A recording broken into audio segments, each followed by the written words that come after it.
Tshwane Mayor Randall Wiliams has resigned with immediate effect. The Democratic Alliance councillor stepped down ahead of a motion of no confidence against him, which was to be held via secret ballot. Let's get more on this. I'm joined by Solly Msimanga, who's the DA Gauteng leader. Thanks so much for your time on SABC News this afternoon. What, if any, discussions did you have with Randall Wiliams before his resignation? Good afternoon, and thank you very much for affording us an opportunity. We have had engagement with Randall Wiliams, and I must state that he's tendered his resignation today, but it will take effect on the 28th, at midnight, the 28th of February. There's still a number of reports that are still missing. There's still an adjustment budget that still needs to be processed and be put in front of council. And therefore, the conversation that we have had from the party perspective and also the multi-party is that there will be only a resignation that will only be processed and actually take hold after the 28th. All right, so there were allegations of corruption against Wiliams over unsolicited bids. An investigation cleared him, but said that there was a case to answer for having instructed senior officials to endorse a bid proposal, and I'm quoting that directly. Will you, as the DA, be looking further into this, or is there an update on that? Well, look, I mean, we initiated this whole investigation, as you would remember, because it had been called in by a number of our coalition partners.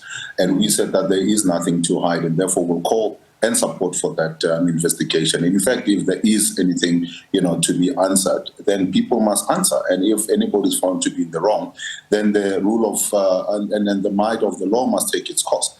And in this instance, Randall Wiliams had actually been cleared. What he has stated in our conversation is that his health has not been that great. You would know that he had spent quite a lot of weeks in hospital last year at some point, and these are some of the things that he has actually now raised to then say, this coalition going forward and this administration going forward is going to need somebody who's going to be full on, strong and hands-on, because, there's an issue about turning the financial situations around. There's an issue about also keeping the coalition intact. And this is something that perhaps he feels that he might not be up to the challenge as things stand. When we speak about finances, there was a report that said the Auditor General had found that the municipality had misrepresented its financial statements for the 2021-22 financial year, and there was 10 billion rand in irregular expenditure. Mr. Wiliams says he resigns with peace, knowing that he did his best. Is that your view as the DA, and how can those two things coexist? Well, look, I think it will be important that the people of South Africa really get to interrogate what the Auditor General says and where this 10 billion rand comes from. First of all, Tshwane doesn't have a 10 billion rand to splurge over 1 year, and therefore will not have gone into, an unauthorized or wasteful expenditure of 10 billion rand in 1 year.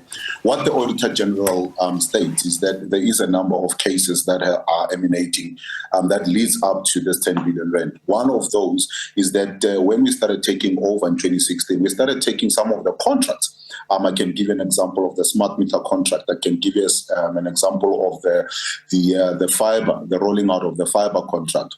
I can tell you about the fleet management, which we took to court, and the court ruled in our favor. Now, what that does is that once the court rules in your favor and say this contract is an illegal contract, what then happens what tends to happen is that the Auditor General will look at all the payments that would have been made up to the point that the contract has been declared as an illegal contract, and all the payments will be then regarded as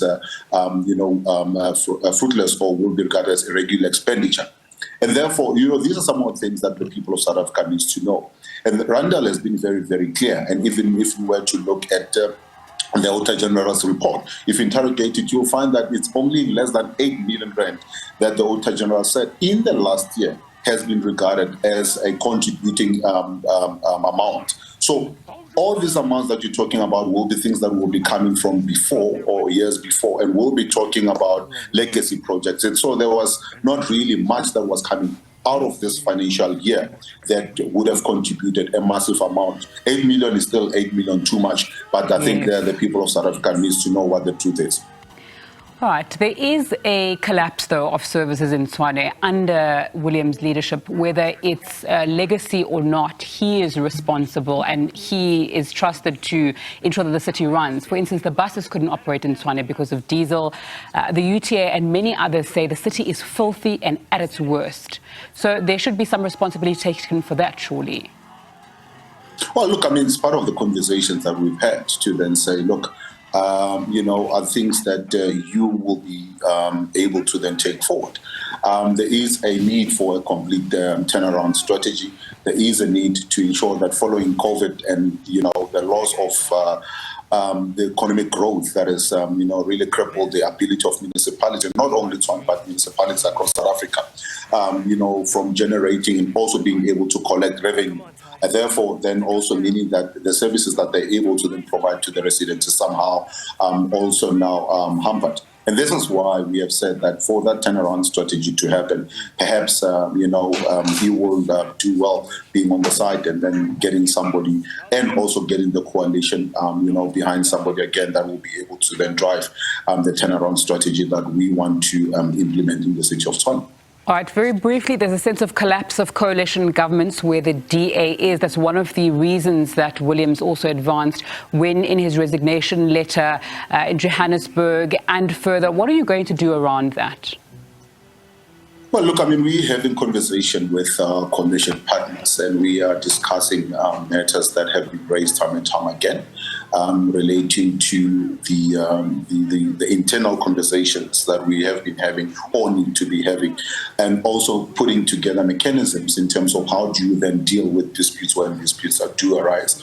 Because I can tell you right now, if we're not going to be able to then get it right, we are setting ourselves for failure in 2024, where it is actually going to be a government of coalition, whether we like it or not, in Gauteng and actually maybe in a number of municipalities. And as polls are showing, it could also be that at a national level that might be the case. So if we're not able to then get that right and set the tone and also set mechanisms of dispute resolutions within coalition partners, and also be able to then get all the coalition partners to be focused on service delivery, then we're going to have a serious problem going forward. And hopefully this is part of what we are now beginning to then address going forward.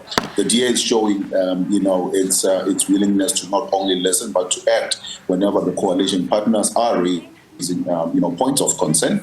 And we're hoping that this is something that will be carried as a spirit going towards 2024, where we'll need to make sure that, services are delivered, and that's what we're focusing on.